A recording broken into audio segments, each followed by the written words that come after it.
안녕하십니까.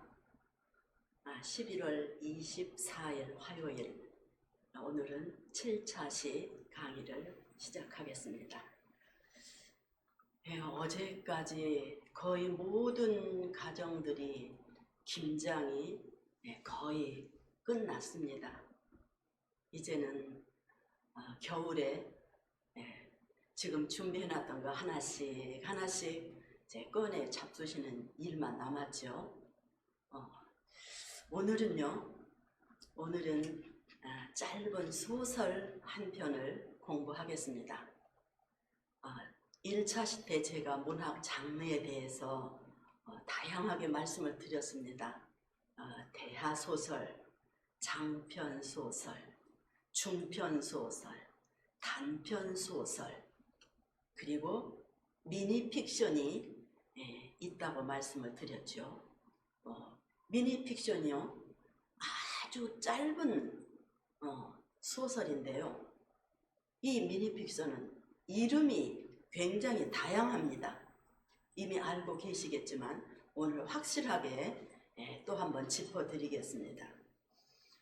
긴 장자를 쓰는 장편소설이 있다면 미니픽션도 장편소설이라고 합니다. 그런데요, 한자로 따지면 장편소설은 긴 장자를 쓰고 미니픽션은 손바닥 장자를 써서 장편소설이다.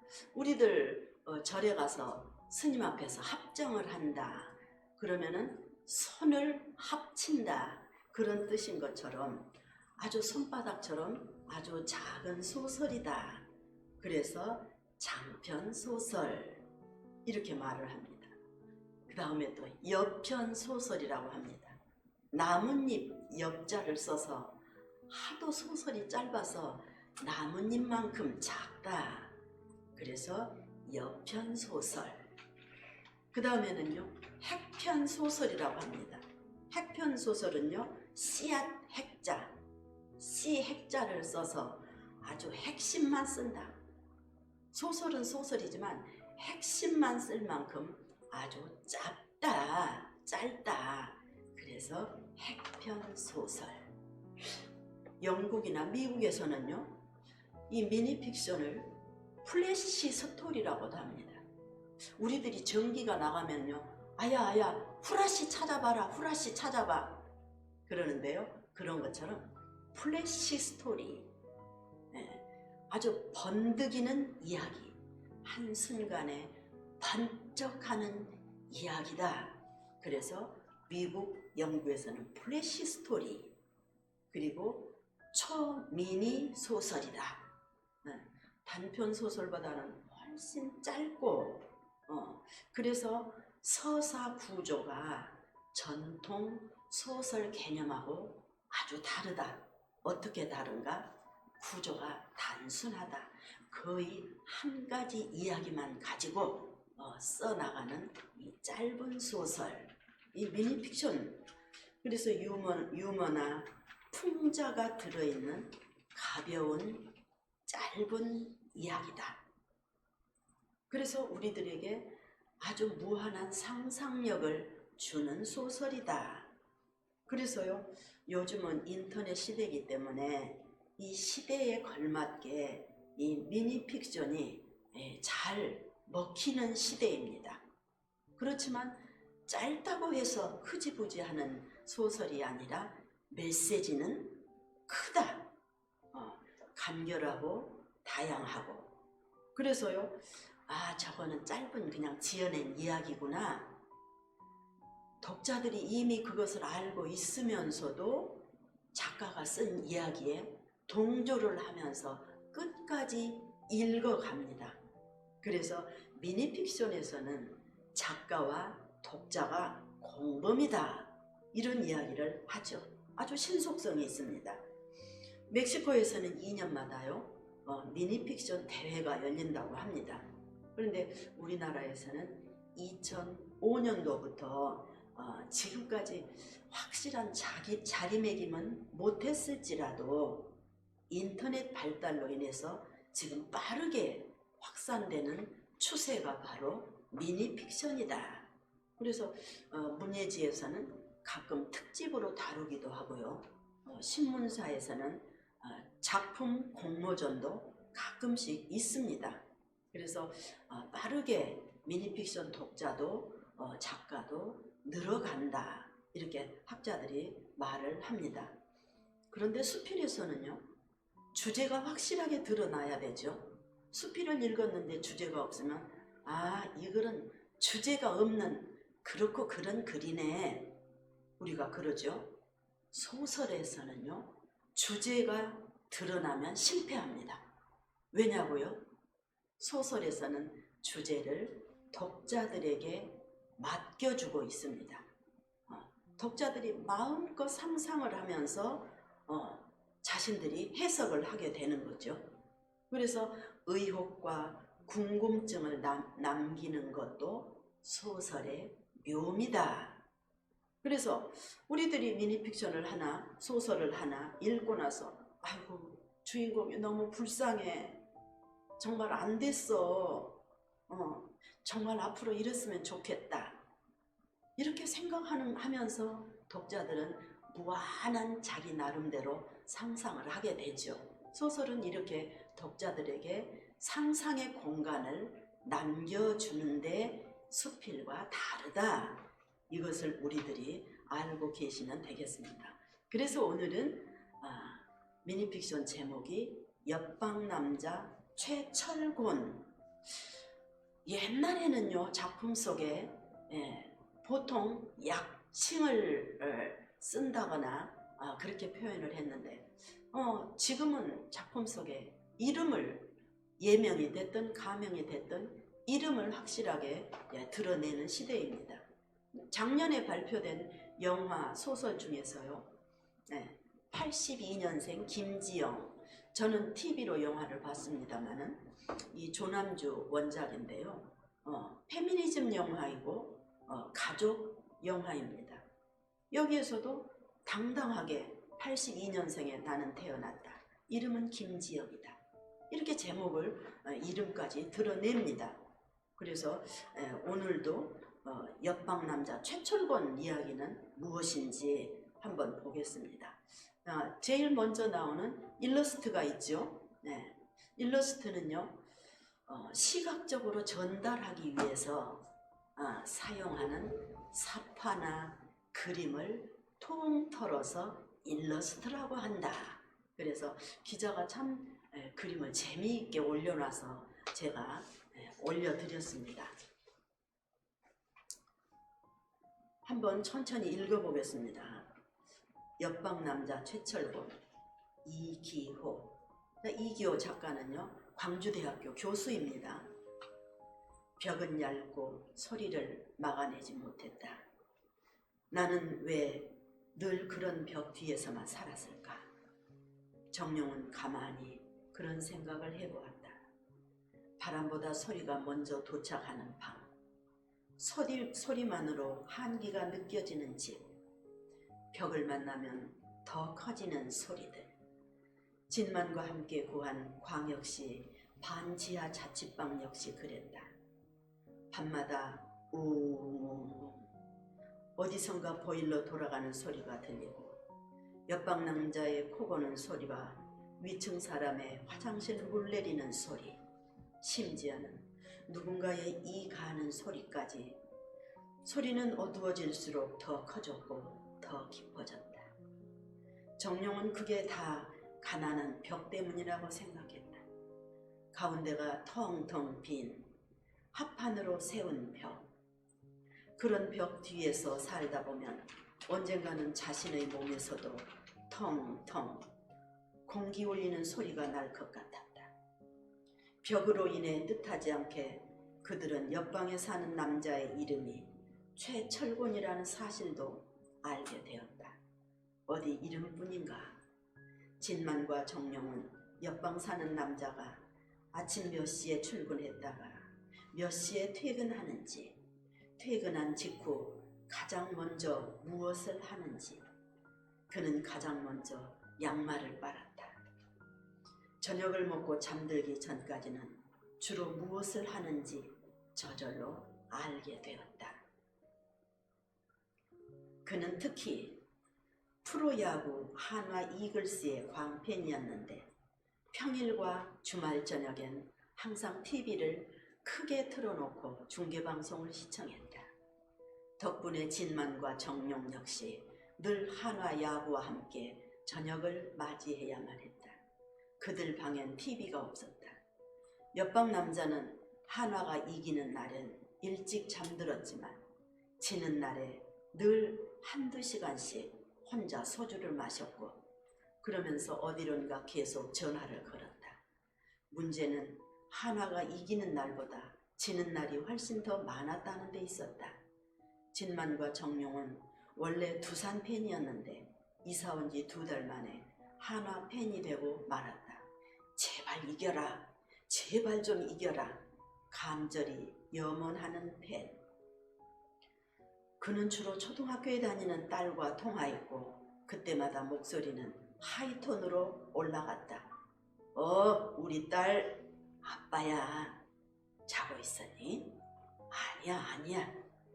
아빠가 오늘은 아주 조금만 마셨어. 아빠 회사 친구들이 계속 붙잡는 바람에. 그래. 아빠가 내일부턴 진짜 안 마실게. 진만과 정용은 자취방에 있을 땐 주로 스마트폰으로 아르바이트 자리를 알아보거나 유튜브에 올라온 게임 동영상을 봤는데 옆방 남자가 통화를 시작하면 누가 먼저라 할 것 없이 조용히 볼륨을 줄였다. 그들은 몇 번 원룸 복도와 계단에서 옆방 남자와 마주친 적도 있었다. 그는 귀밑머리가 희끗희끗한 40대 중반의 남자였는데 키도 작고 어깨도 좁았다. 손에는 항상 공구 가방을 들고 있었고 등산화처럼 생긴 갈색 작업화를 신고 있었다. 그들은 그와 마주칠 때마다 조용히 몸을 비켜 지나쳤다. 그의 목소리는 언제나 벽을 통해서 듣는 것이 전부였다. 그럼 다음 달에 아빠가 꼭 대전 올라가서 우리 딸하고 야구장 같이 갈게. 엄마? 아니. 엄마 바쁘진 말고. 옆방 남자는 통화를 마치기 전에 꼭 딸에게 문제를 냈다. 그건 그렇고 우리 딸 아빠가 오늘도 문제 내야지? 물리치료가 왜 물리치료일까? 진만은 어땠는지 몰라도 정용은 그때마다 속으로 제발 그러지 마요 아저씨 웅얼거렸다. 아무리 초등학생 딸이라도 그러면 아빠 싫어해요. 말해주고 싶은 심정이었다. 그건 말이지 병을 물리치려고. 아이씨 왜 그러는 것인지 진만까지 한 손으로 입을 가린 채 크크크 웃는 모습이 보였다. 그러던 지난주 금요일 저녁엔 또 한화가 역전패를 당했고 남자는 달그락달그락 소리를 내며 소주잔을 꺼냈다. 이제 곧 또 딸과 통화를 하겠거니 생각했는데 그 뒤로도 계속 남자의 목소리는 들려오지 않았다. 그저 일정하게 타 밥상에 소주잔을 내려놓는 소리만 들려왔다. 그러자니 괜스레 더 신경이 쓰인 쪽은 정용과 진만이었다. 진만은 아예 벽 쪽으로 다가가 한쪽 귀를 바싹 갖다 댔다. 정용을 바라보며 무언극을 하듯 어깨를 으쓱 들어보기도 했다. 그렇게 얼마가 지났을까? 이윽고 옆방에서 다른 소리가 새어나오기 시작했다. 그것은 누군가 속으로 흐느끼는 소리였다. 무언가로 입을 틀어막은 채 끄ꯛ 토해내는 울음소리. 그 울음소리가 진동처럼 파장처럼 벽을 타고 넘어왔다. 정용은 그 소리를 듣고도 일부러 모른 척했다. 그 소리를 듣지 못한 것처럼 계속 핸드폰을 바라보았다. 하지만 그러면서도 계속 남자에 대해서 상상했다. 어쩌면 남자는 오늘 아내에게서 전화를 받았을지도 모른다. 자꾸 딸한테 전화하지 말라는 부탁을 받았을지도 모른다. 그도 아니면 오늘 직장에서 해고 통지를 받은 것인지도 모른다. 그렇다 하더라도 남자는 남자이고 나는 나일 뿐, 벽이 벽인 것처럼 정룡은 그런 생각을 하면서 계속 벽을 외면했다. 똑똑똑. 하지만 진마는 정룡과 생각이 조금 달랐던 모양이었다. 그는 마치 노크라도 하듯 옆방 벽을 두들겼다. 아저씨, 울어요? 진만의 말 때문인지 옆방에선 급하게 흐느낌이 멈추고 대신 콧물 훌쩍거리는 소리가 들려왔다. 울지 마요. 아저씨, 하나도 언젠가 이기겠죠. 옆방에선 아무런 목소리가 들려오지 않았다. 정룡은 진만을 말리고 싶었으나 또 한편 그냥 내버려 두고 싶은 마음도 들었다. 아저씨, 울지 마시고요. 소가 왜 목장에 갔는지 아세요? 모르시죠? 진만이 한 번 더 묻자 잠시 후 남자의 작은 목소리가, 그러나 여전히 물기 묻은 목소리가 벽을 넘어 들려왔다.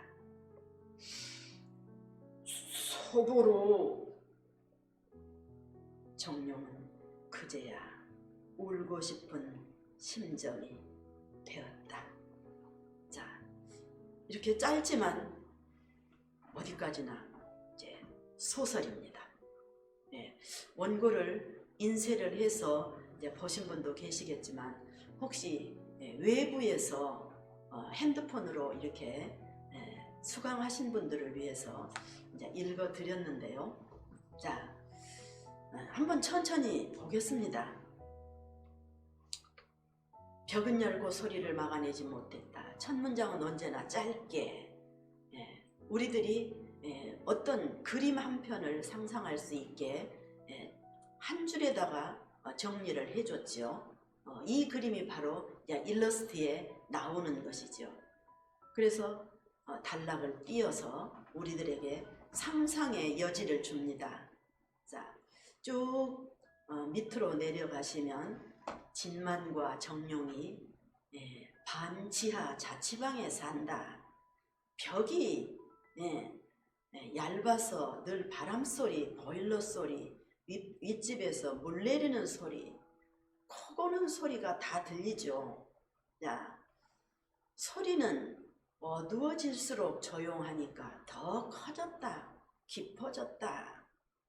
자, 이런 이야기는요, 죄송합니다마는 저 타워팰리스나 이런 데 사신 분들은 이런 찌질한 이야기가 참 재미없습니다. 그런 곳은요, 보통 사람은 경비실에 들어가서 통과하기도 어렵다고 제가 들었습니다.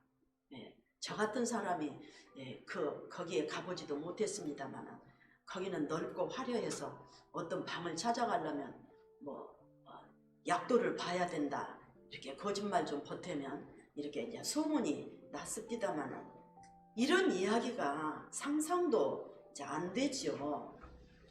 그래서 남자의 이름이 최철곤이다. 최철곤. 늘 출퇴근 시간을 다 알 수가 있다. 벽 하나만 나누어졌지 한 집에 사는 거나 마찬가지입니다. 지금 퇴근하면 양말부터 빨아요. 이제 혼자 사니까 양말부터 이제 주물러 빤다. 그런데 토요일, 일요일이면 최철곤 씨는 오직 유일한 낙이 야구 보는 거. 하나 이글스, 요즘 유행된 말로 찐팬이죠. 그러니까 결국은 대전에 이제 집이기 때문에 한화가 대전팀이죠. 이렇게 이제 TV를 틀어놓고 있는데 진만과 정룡이 또 고달프게 살아요. 반지하 사는 것도 그러는데 이 사람들은 어디 중고 텔레비전이라도 하나 사지 그것도 없어서 최철권 씨 것을 들어봅니다. TV가 없어서. 최철권 씨는 한화가 이기면 일찍 잡니다. 그런데 지는 날에는 소주 마시고 딸한테 전화하고 한두 시간씩. 그래서 진만과 정룡은 원래 두산 팬이었는데 일찍 자고 싶어서 제발 한화 이겨라 이겨라 팬이 되어버렸죠. 한화가 이겨야 얼른 자거든요. 이래서 우리들은 어느 그 허접한 방을 지금 계속 상상을 합니다. 아니 술 한잔하고 딸한테 꼭 퀴즈를 내는데 또 이상한 퀴즈만 냅니다. 아니 진만과 정룡이 그 웃긴 거 하지 말라고 말도 못하고 왜 딸이 또 착해요. 그것을 또 들어주는 것 같아요. 왜 진만과 정룡은 아르바이트를 무엇을 할까 핸드폰으로 보고 안 그러면 게임 동영상 보고 그러는데 최철권 씨가 통화만 하면 이 소리를 줄이고 벽 쪽으로 다가가서 들어봅니다. 자기 일처럼. 유유상종이에요. 고달픈 사람은 고달픈 사람하고 통하죠. 궁금해 죽겠어요. 그래서 알았는데 40대 중반이다. 최철권 씨 40대 중반. 키는 작고 어깨는 좁고 왜 이렇게 불쌍해요. 집은 대전이고 혼자 반지하 방에서 어디로 돌아다닐 돈도 없고 그래서 이렇게 사는데 등산화처럼 생긴 갈색 작업화를 신고 여기에다가요 빨간 운동화를 신었다 어울립니까? 아무리 소설이지만 이런 것을 표현을 잘 한 거죠. 그래도 그들은 슬쩍 스치기만 했지 늘 목소리로만 들린다.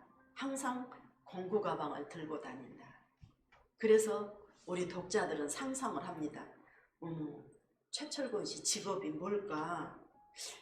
일용직으로 일을 하는 사람인가? AS 기사인가? AS 기사들은 공구 가방이 모든 게 거기 들어있죠? 그 가방만 들면 무엇이든 가서 이제 고칠 수 있는 AS 기사인가? 독자들의 이제 상상력이 필요합니다. 그리고 다음 달에 아빠가 대전 가서 우리 딸하고 야구 보러 가자. 소설은 그 시대를 반영을 한다 그랬죠. 요즘 얼마나 어렵습니까? 문 닫는 가게도 얼마나 많습니까? 이렇게라도 먹고 살아야 되는데 우리들이 이런 것을 보면서 이 사회를 그려볼 수가 있지요. 그러면서 아빠 엄마 바꿀게. 그러니까 아니 엄마 바꾸지 말고 그랬는데 우리 딸 문제를 내야지. 물리치료가 뭘까? 병을 물리치료고 물리치료고가 아니라 물리치료고. 그 밑으로 내려갑니다. 진만이는요 얼마나 우습든지 한 손으로 입을 가린 채 웃고 있죠. 그런데 하필이면 지난주 금요일에 한화가 역전패를 당했더니 달그락 소주 하면은 좀 안 맛있어요. 소주 잔을 이제 꺼내는 거예요. 그래서 자, 소주를 마시다가 또 이제 딸하고 통화를 하겠지? 진만과 정룡이 그러고 기다리고 있는데 아무 소리가 없어요. 그리고 소주잔만 들었다 놨다. 아니 그러니까 아이 저 사람이 얼른 통화를 해야 되는데 왜 저러지? 이런 이야기가 있습니다. 제가 오래전에 그 외국 그 소설에서 읽었는데요. 이와 비슷해요. 미국에서는 신발을 신고 이제 침대 밑에까지 구두를 신고 들어가죠. 그러는데 윗집에 사는 남자가요. 문을 꽝 닫고 들어가면 아하 윗집에 사람이 퇴근을 했구나. 그러고 무엇을 쾅쾅쾅쾅 하다가 맨 마지막에는요. 구두짝을 쾅 하나를 벗고 또 조금 있다가 또 하나를 딱 이제 큰 소리를 내면서 구두짝을 벗어요. 그러고 나면 잠이 드는 윗집 사람이었어요. 아니 그런데 어느 날은 문 닫고 들어갔다. 할 일 다 하고 이제는 구두를 한 짝 꽝 벗었다. 아니 또 한 짝을 벗어야 이제 조용히 잘 텐데 아무리 기다려도 구두를 안 벗는 거예요. 그래서 아랫집 사람이 기다리다 윗집으로 올라갔다는 거 아닙니까? 또 노크를 하고 여보세요. 구두 한 짝 빨리 벗으세요. 아랫집 사람이 한 짝을 빨리 다 마저 벗어야 조용해진다는 이야기죠. 저는 그 소설이 생각이 났어요. 네. 진만과 정령이 이제 궁금증이 있죠? 진만이 벽 쪽으로 다가가 한쪽 귀를 바싹 갖다 댑니다. 네. 그렇게 얼마가 지났을까? 아니 글쎄 흐느끼는 소리가 납니다. 막 입을 틀어 막고 끄끄 혼자 참으면서 토해내는 울음소리. 진동처럼 파장처럼 벽을 타고 그 소리가 넘어왔다. 정령은 그 소리를 듣고 일부러 모른 척했다. 아 괴로운 일이 있는갑다. 그러고는 핸드폰만 보고 있어요. 그러면서 계속 남자에 대해서 상상만 합니다. 아하, 혹시 오늘 부인이 여보 쓸데없이 딸한테 전화하지 마시오 이렇게 했을까? 아니면 오늘 해고 통지서를 받았을까? 막 상상을 합니다. 그런데 정룡은 진만과 달리 조금 성격이 적극적이죠. 벽 쪽으로 다가가서 똑똑똑 마치 문 놓고 하듯이 그렇게 합니다. 그러면서 아저씨 울어요? 말을 붙이죠. 그러더니 흐느낌이 금방 멈추면서 막 훌쩍거리는 소리가 들려왔다. 울지 마요 아저씨. 하나도 언젠가 이기겠죠. 그냥 그러고 내버려 두고 있다가 또 말을 합니다. 아저씨 울지 마시고요. 소가 왜 목장에 갔는지 아세요? 아니 최철권 씨가 딸한테 퀴즈 내는 걸 배웠잖아요. 그래서 소가 목장에 왜 간 줄 아십니까? 그랬더니 아무 대답이 없어요. 최철권 씨도 이제 퀴즈를 풀려고 생각을 했는지 모르시죠? 여전히 물기 묻은 목소리가 벽을 넘어 들려왔다. 소보로. 정룡은 그제야 울고 싶은 심정이 되었다. 소 보러. 아니 소가 목장에 간 것은 소 보러 갔다면 뻔하지 않습니까? 딸한테 내가 대전 가마 그러면 딸 보러 가고 싶다는 이야기예요. 지금 딸 보러 가고 싶다. 그래서 이런 글을 요즘 말로 웃프다, 웃기고 슬프다. 그래서 웃기다와 슬프다의 합성어입니다. 이게 사전적인 단어입니다. 웃프다 이런 글을 우리가 그래서 가난하고 힘든 사람끼리 통한다. 이런 글, 아이고 이거 말도 안 되는 거 뭐 이런 것을 선생님 뭐 작품이라고 해요. 이까짓 게 뭐 소설이에요. 한다면 저는 이제 할 말이 없습니다. 그래서 세상 살아간다는 것은 어떻게 딱 나에 맞게 만들어진 세상으로 우리가 들어가는 게 아니라 우리가 만들어가면서 길을 내면서 내가 걸어가면은 길이 만들어지는 거죠. 덤불숲을 아무도 가지 않았는데 내가 걸어가면 길이 되는 거죠. 그래서 세상은 나에 맞게 만들어진 것이 아니라 내가 만들어가면서 사는 것이다. 길을 내가면서 살아가는 것이 인생살이가 아닌가. 자, 그래서 이 최철곤이라는 사람은 오직 낙이라는 것은 야구 보는 것 하나, 진망과 정룡은 제발 하나가 이기기를 바랍니다. 조용히 빨리 자고 싶어서. 그러면서도 서로가 통하는 거죠. 없는 사람끼리 서로 압니다. 그래서요, 결국은 이런 것을 이해를 하시려면 내 주파수가 너무 높으면 남의 소리를 들을 수가 없습니다. 나는 부족한 것도 없어요. 나는 위치도 괜찮은 위치에 있어요.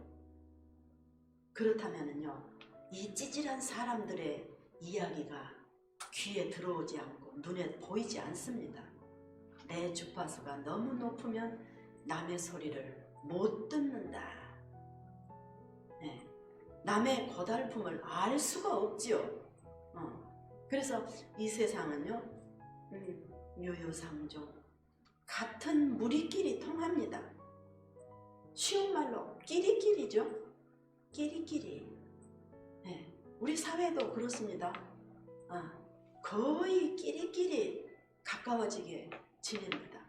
없이 사는 사람 가깝게 해봐야 내가 늘 도와줘야 되고 그러면 피합니다. 이제 그런 세상에 우리가 지금 살고 있는데 내가 너무 주파수가 높으면 남의 작은 소리가 들리지 않는다.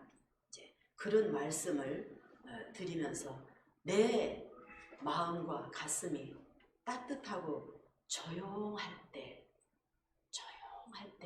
남의 작은 흐느낌 소리도 내가 들을 수가 있다.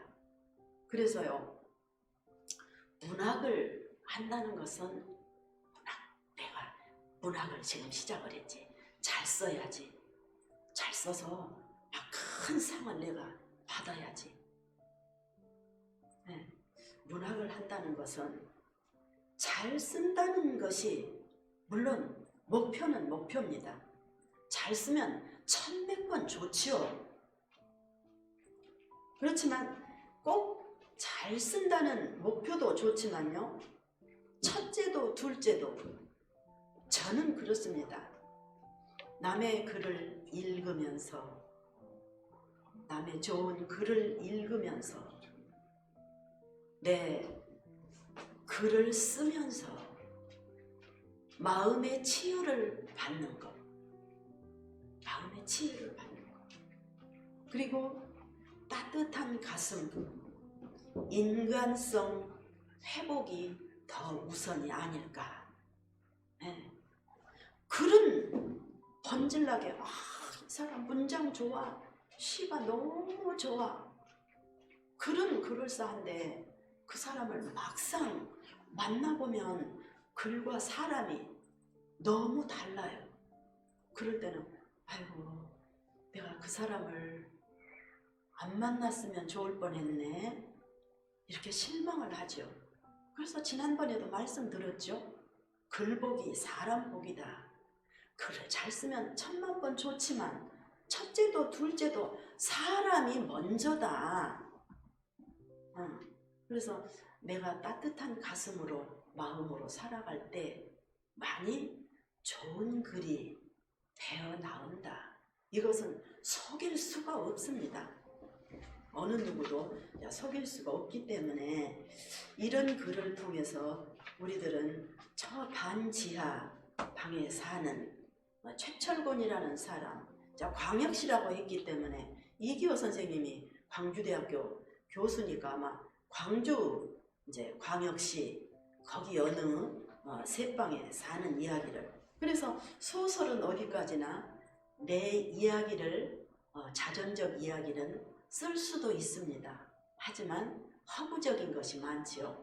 그러면 선생님 이기호 선생은 교수라며 어떻게 이렇게 반지하방에 사는 걸로 썼어요. 그러니까 작가는 남의 삶을 대변해 주는 사람 아닙니까? 그래서 자전적인 이야기도 소설이 될 수 있지만 남의 이야기도 이렇게 쓸 수가 있다. 이렇게 우리들이 소설에 대해서 이해를 하면 이제 좋겠습니다. 자, 지난번에요 우리가 계속 방송을 들으셨겠지만요, 언택트 시대다. 지금 언택트 시대에 산다.